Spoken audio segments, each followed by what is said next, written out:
Hello，大家好，我係 Jean 啦，依兩個幾禮拜我嘅進展都幾良好啊，都每日有 keep 住運動添，等間俾你睇我平時會做啲咩運動，咁可以 update 咧？因為我咧之前申請咗拎我啲醫療報告啦，喺公立醫院就要等40日到，咁我真係喺晒手上啦，所以就有啲片可以俾大家睇下，即係譬如。我啲 X-ray 同埋有啲 MRI 啦，咁因為之前我都有提過話，我胸椎同腰椎啲骨有嚴重壓縮啊，或者中度壓縮，或者去到啲骨變形嗰啲咧，咁我覺得其實呢啲片即係雖然反正係屬於我覺得可以俾大家望下，即係有呢啲症狀嘅時候喺 X-ray 片會見到點咧，同埋 MRI 嘅個影像會係點咧。咁所以今日同大家分享下，但係之後咧，其實我最近都聽到有一個方法咧係飲甘筍汁嘅，可能我再分享翻少少，係有心人提供，我亦都將最近聽到嘅嘢同埋佢所講嘅資料再話翻俾大家聽啦，好冇？你睇下呢張片咧，其實係講啦，我以前喺好耐以前咧，其實我已經椎間盤突出過。咁就喺我頸椎嘅 C45啦，咁所以你見到咧中間好似有鋸齒嗰啲位咧，其實係人造椎間盤嚟嘅，係鈦金屬嚟嘅。咁呢個係側面啦，所以你就會容易見到啦。睇到個影像都喺正面望入去咧，其實純粹分享下啦。反正有呢啲奇形怪狀嘅時候，咁大家都知多啲嘛，因為我都係想分享多啲大家參考下，即係當有椎間盤突出嘅時候，而我嗰時都壓得好嚴重啊！我嗰時係壓到我兩隻手雙手臂都已經肌肉萎縮啊，同埋壓到落我大髀都開始扯住，唔係好喐得到咧。嗰時先做手術，做咗呢一個人造椎間盤，都好多年啦，都成10幾年。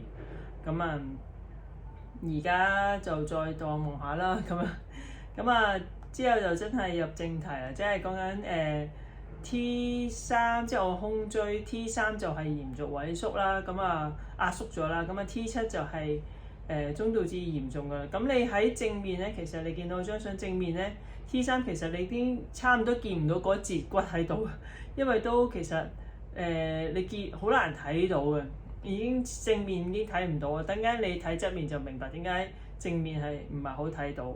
咁到 T7 咧，你見到隱約咧都仍然咧有一格仔喺度，即係其他骨咧，你見到一節一節咧都見到大概見到個外形。T7 真係就壓到扁咗，同埋 T6 都 K 地形咁樣啦。可以見到再望側面啦，側面就會真係見到 T3 睇清楚少少咧。其實你見到佢已經係前邊嗰節骨你見到，所以都冇咗，差唔多壓到。所以我向前彎腰嘅力咧係比較差啲，都係同埋我當初佢影響住我成個上半身嘅時候咧，就會可以理解我真係用唔到力，因為即係啲骨都變晒形同埋壓縮咗。你再望 T7 咧，其實隱約咧都見到有一格仔。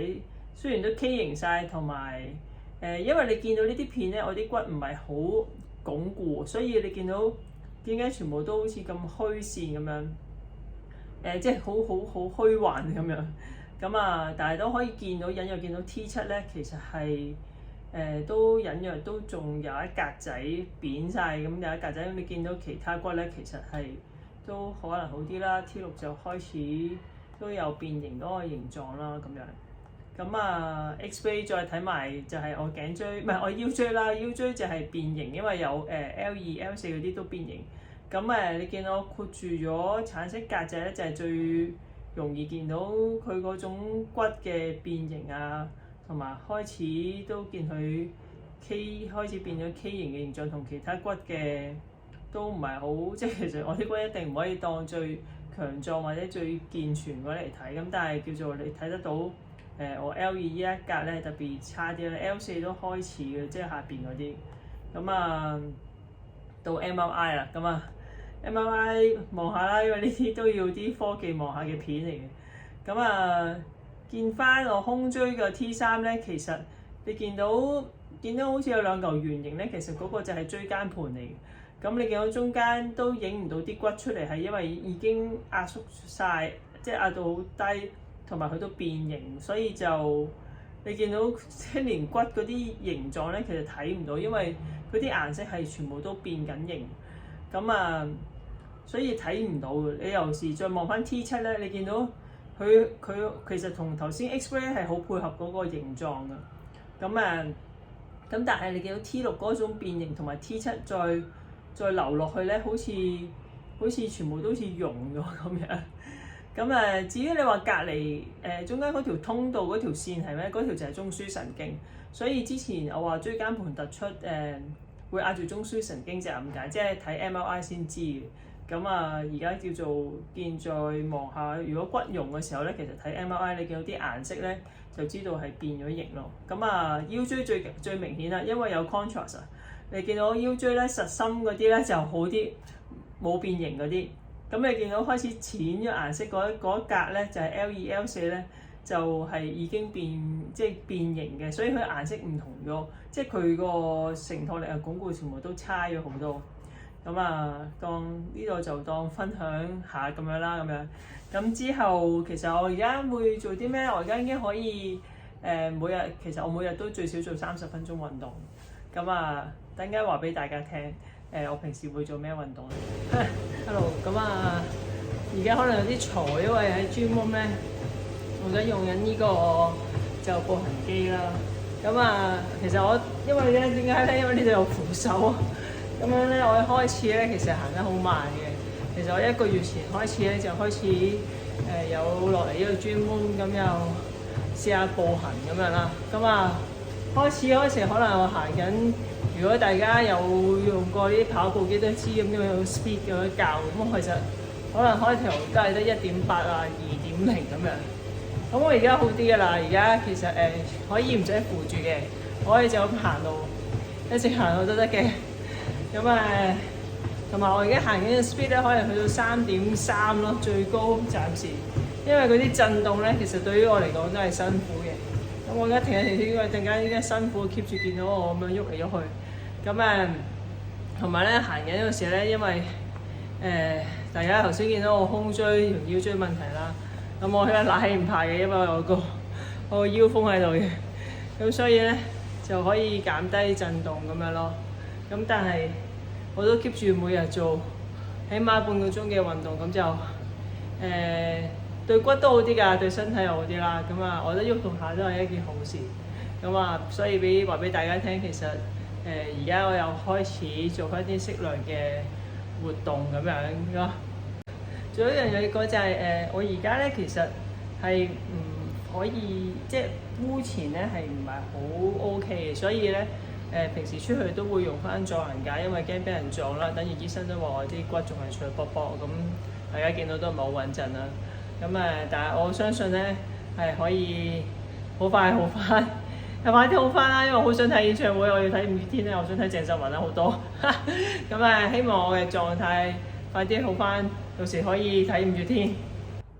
之後咧，我想講咧，其實都真係幾好，因為有報道話或者 share 咗之後擺公開平台咗之後咧，即係有位有心人咁佢就講，其實佢之前都係一個癌症病人，佢就介紹咗本書，同埋佢都用咗個方法咧，就係飲甘筍汁。佢而家已經康復晒啦，間唔中都會飲下甘筍汁當保健咁樣啦。所以佢好開心咁樣，亦都分享咗俾我。我覺得資料性嘅嘢可以分享，同埋真係有真身嘅人話俾你聽佢好翻，即係好似我之前話跟食療咁樣。其實真係見到有好轉，因為我唔可以抹殺嗰個事實嘅即係佢曾經嗰個過程。但係真係有好翻嘅 case，我覺得真係好想分享翻。你見到佢有分享呢本書就係 Curing Cancer with Carrots 嘅。我本書我就係冇買，但係我覺得即係佢分享同埋食一啲天然嘅食材，尤其是講緊仲要係蔬菜類嘅添。我覺得除咗聽到佢講啦，同埋我最近都聽到我個朋友個媽都話係有飲甘筍汁之後咧，佢之前有 cancer，後尾做化療啊，跟住嗰啲副作用咧，佢話相對都少咗嘅，即係個醫生話哦，你啲副作用又唔算多咁樣。咁無論因為呢個都有隔咗幾層，但係起碼都係真係認識嘅人而飲咗甘筍汁而有好嘅效果。咁我覺得係真係好想同大家分享下，因為我而家都好相信喺我而家開始咗荷爾蒙藥啦，3月13號開始咗食。咁啊標靶藥就可能4月中就開始食啦，即係等真係俾到藥我。咁我而家都開始飲緊甘筍汁嘅，即係其實每日飲緊佢講緊要求嘅量就係1 lit 至1.25 lit 啦。咁如果真係有需要嘅人，如果真係有興趣，因為都係嗰個有心人 share 出嚟俾我。如果有興趣，你可以 PM 我就將佢話俾我聽嘅嘢，我話翻晒出嚟咁樣。咁但係總之嗰本書或者有興趣，你可以買嚟睇啦，或者即係再上網 search 多啲睇下有關資料，睇下你有冇覺得對自己有幫助。咁睇完本書知道個名之後，咁我覺得大家都如果相信嘅就可以試下啦咁樣。大家要繼續康復，我都會繼續康復嘅，大家都要健康。下次再分享，拜拜。